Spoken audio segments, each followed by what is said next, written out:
So a question some people ask me is if Japan finds cheaper developers in Vietnam or whatever cheaper country, why should I try when they can find cheaper? If they can hire cheaper developers, why should you try?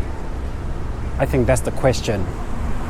And the reason I'm saying this is I've experienced working in an offshore development company as sales, and I've seen the inside and outside of it. And the reason why they will still pay a lot of money to top devs, even in Japan or New Zealand, but there's a few reasons why. I would like to explain something maybe like, what is the real cost of development? What is the real cost means how much a client, how much is paid for that month, and then how much is actually done, finished correctly. These are different things. So we see a lot of people say, oh, but Vietnam, the engineer costs $1,000 a month. Why don't they just hire the guy in Vietnam? Tyrone, you're charging them $4,000 for 20 hours a week. Why don't they just hire the Vietnamese guy for $1,000 a month? And on paper, that number is correct, but it doesn't actually work out like that. So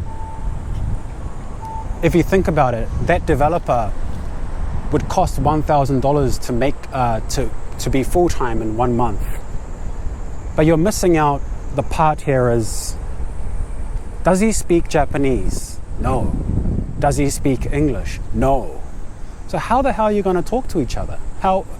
Oh, you need another person in between. Oh, okay. But how much is that going to cost? The other guy in between, it's going to cost you another, what? $1,000 a month. Yeah, because his skill to understand technology and language and management, so he's basically like a manager as well, costs more. Okay. So now Tyrone, but that's $2,000. That's still cheaper than your 20 hours a week, $4,000. Why don't they just hire those guys? Well, you're missing out the point that they have to work for a company. They won't be freelancing. It's so hard to do that internationally. And if there are very few people who can do it successfully. Okay, so if they work for an offshore company, that offshore company has to make a profit. And most tech companies that I've met try to double the costs. Try to make profits of 50%. For example, I'm not very good at math, but this is a basic example of how offshore developers work. They will cost the cost of those 2 workers will cost them like $2,000 and a bit of money for office space and taxes and all these stuff. Let's say $2,500 a month. So that offshore company has to charge double, at least double, to make a profit. So that company will charge $5,000 for 1 month for an engineer, mid engineer, and bridge system engineer. Oh, but Tyrone, I know a cheaper place. Oh well, good luck. You make it cheaper, you will suffer from cheap outcomes. And I've seen it so many times of Japanese companies. They just go, oh, it's yasui, it's so cheap. Yeah, good luck. You see what's going to happen? They tell you they're gonna make it in 3 months. It takes 6 months. Oh, now you've doubled everything. Oh wait, the bug wasn't explained correctly because the bridge system engineer, there was a breakdown between the manager and the bridge system engineer and the actual engineer. Oh, okay, so that engineer quit that company. Now you've got to get another engineer who doesn't know Vue.js. He only knows React. It's going to take him a while he can do it, but it's going to take a while just to catch up on some stuff. So there's all these moving parts, which doesn't make it so simple as, oh, he's cheaper, therefore it's better. So instead of doing that, they could hire me.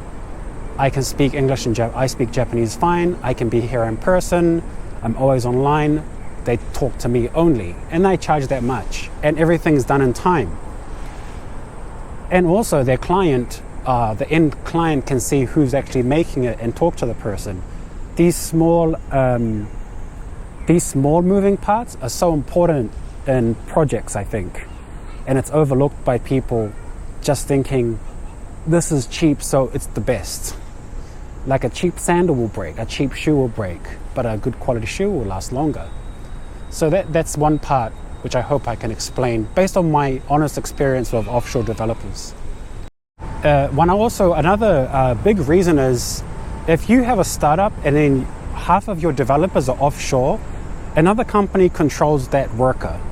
So if you have a company in Japan or even in your own country and you want to sell it, you can't sell those offshore devs as company workers.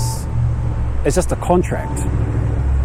Ideally, you want as many workers as possible and as many projects. Yeah, of course you want that.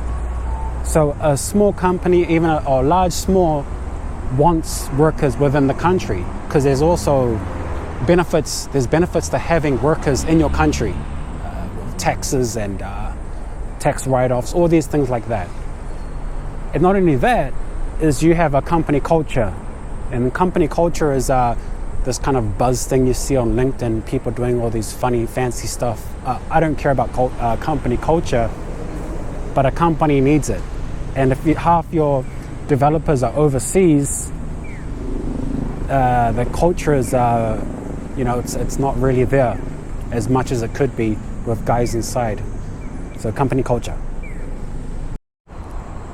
A message from our sponsor, me. So if you like Japan and you're an engineer, or if you're in Japan or outside Japan, or you want to come to Japan and engineering, and you want to just increase your connections in Japan, how many times have I said Japan? I'm studying my own service. There's a link in the description. It's called DevIppo, development, and Ippo meaning step. It's your first step to make a connection in Japan.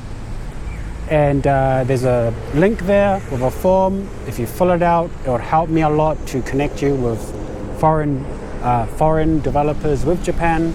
So, yeah, fill it out. And if you don't like it, you can delete the form by selecting delete, and I'll delete it for you.